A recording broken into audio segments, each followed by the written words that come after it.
କାହିଁକି ଧଳା ପଡ଼ୁଛି ପିଲାଙ୍କ କେଶ? ଏହି ଭିଟାମିନ୍ ଅଭାବରୁ ଧଳା ପଡ଼ୁଛି କେଶ। ହୁଅନ୍ତୁ ଜଲ୍ଦି ସାବଧାନ। କମ୍ ବୟସରୁ ଧଳା ପଡ଼ୁଛି କେଶ। ଆଜିକାଲି ଏହା ସମସ୍ତଙ୍କ ପାଇଁ ମୁଣ୍ଡବିନ୍ଧା ପାଲଟିଛି। ହେଲେ କାହିଁକି କେଶ ଧଳା ପଡ଼ୁଛି? ଖାଦ୍ୟ ନା ପାଣି ହେଉଛି ସମସ୍ୟା? ଛୋଟଠୁ ବଡ଼ ସମସ୍ତଙ୍କ ପାଇଁ ମୁଣ୍ଡବିନ୍ଧା ପାଲଟିଛି ପାଚିଲା କେଶ। ଆଜିକାଲି ଛୋଟ ପିଲାଙ୍କର କେଶ କମ୍ ବୟସରେ ଧଳା ହେବାରେ ଲାଗିଛି। କିନ୍ତୁ ଯେତେବେଳେ 6 ବର୍ଷର ପିଲାର ଧଳା କେଶ ଦେଖାଯାଏ ସେତେବେଳେ ବାପ ମା ଆଶ୍ଚର୍ଯ୍ୟ ହୋଇଯାଆନ୍ତି। ଧଳା କେଶ, ଯାହାକୁ ପୂର୍ବରୁ ବାର୍ଦ୍ଧକ୍ୟ ହେବାର ଲକ୍ଷଣ ବୋଲି କୁହାଯାଏ, ତାହା ପିଲାଦିନେ ମଧ୍ୟ ଭୟଙ୍କର ହୋଇପାରେ। ଧଳା କେଶ କେବଳ ସୌନ୍ଦର୍ଯ୍ୟ ସହିତ ଜଡ଼ିତ ନୁହେଁ, ବରଂ ଏହା ଶରୀରରେ କିଛି ପୁଷ୍ଟିକର ଏବଂ ଭିଟାମିନ୍ର ଅଭାବ ହେତୁ ହୋଇପାରେ। ଏପରି ପରିସ୍ଥିତିରେ ଯଦି ଆପଣଙ୍କର ପିଲାର କେଶ ଧଳା ହେଉଛି, ତେବେ ବିଳମ୍ବ ନକରି ଡାକ୍ତରଙ୍କ ସହ ପରାମର୍ଶ କରନ୍ତୁ।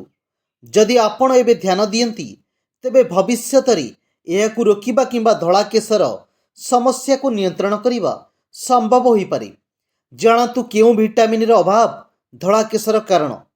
ଶିଶୁମାନଙ୍କଠାରେ ଧଳା କେଶର କାରଣ ଭିଟାମିନ୍ ଡି ଏବଂ ବାର ଅଭାବ। ଯଦି ପିଲାଙ୍କ ଶରୀରରେ ଭିଟାମିନ୍ ଡି ଏବଂ ଭିଟାମିନ୍ ବି12ର ଅଭାବ ଥାଏ, ତେବେ ଏହା ଧଳା କେଶର ସମସ୍ୟା ସୃଷ୍ଟି କରିପାରେ। ତେଣୁ ପିଲାମାନଙ୍କୁ ଭିଟାମିନ୍ ଡି ଏବଂ ଭିଟାମିନ୍ ବି12 ଯୁକ୍ତ ଖାଦ୍ୟ ଦିଅନ୍ତୁ। ଏହି ପୋଷକ ତତ୍ତ୍ୱଗୁଡ଼ିକ ଶରୀର ପାଇଁ ବହୁତ ଗୁରୁତ୍ୱପୂର୍ଣ୍ଣ। ଶରୀରରେ ଆଇରନ୍ ଅଭାବ ପିଲାମାନଙ୍କର କେଶ ଶୀଘ୍ର ଧଳା ହୋଇପାରେ। ଏହା ବ୍ୟତୀତ କପର, ଭିଟାମିନ୍ ବି ଏବଂ ସୋଡ଼ିୟମ୍ ଅଭାବ ମଧ୍ୟ ସମୟ ପୂର୍ବରୁ କେଶକୁ ଧଳା କରାଇଥାଏ। ଏହି ପୁଷ୍ଟିକର ପଦାର୍ଥଗୁଡ଼ିକୁ ଆପଣଙ୍କ ଖାଦ୍ୟରେ ସାମିଲ ନିଶ୍ଚୟ କରନ୍ତୁ। ଆଣ୍ଟିଅକ୍ସିଡାଣ୍ଟର ଅଭାବ। ଆଣ୍ଟିଅକ୍ସିଡାଣ୍ଟ ଅକ୍ସିଡେଟିଭ୍ ଚାପ ମେଲାନିନ୍ ମଧ୍ୟ ହ୍ରାସ କରିପାରେ ଏବଂ ସମୟ ପୂର୍ବରୁ କେଶକୁ ଧଳା କରିପାରେ। ଏଥିପାଇଁ ପିଲାମାନଙ୍କ ଖାଦ୍ୟରେ ଯଥାସମ୍ଭବ ସବୁଜ ପନିପରିବା ସାମିଲ କରନ୍ତୁ। ଖାଦ୍ୟରେ ଆଣ୍ଟିଅକ୍ସିଡାଣ୍ଟ ଭରପୁର ଜିନିଷ ସାମିଲ କରନ୍ତୁ। ଫୋଲିକ୍ ଏସିଡ୍ ଅଭାବ। ପିଲାମାନଙ୍କ ଖାଦ୍ୟରେ ଫୋଲିକ୍ ଏସିଡ୍ ଅଭାବ ମଧ୍ୟ କେଶ ଧଳା କରିପାରେ। କେଶ ଧଳା ହେବାର ସମସ୍ୟା ଦୂର କରିବା ପାଇଁ ଖାଦ୍ୟରେ ମଟର, ବିନ୍ସ, ବାଦାମ ଏବଂ ଅଣ୍ଡା ସାମିଲ କରନ୍ତୁ। ଏହା ଫୋଲିକ୍ ଏସିଡ୍ର ଅଭାବକୁ ପୂରଣ କରିପାରିବ।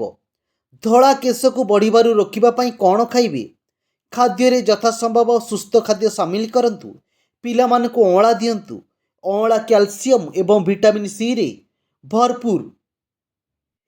ଏହା ପ୍ରାକୃତିକ ଭାବରେ କେଶକୁ କଳା ରଖିବାରେ ସାହାଯ୍ୟ କରେ।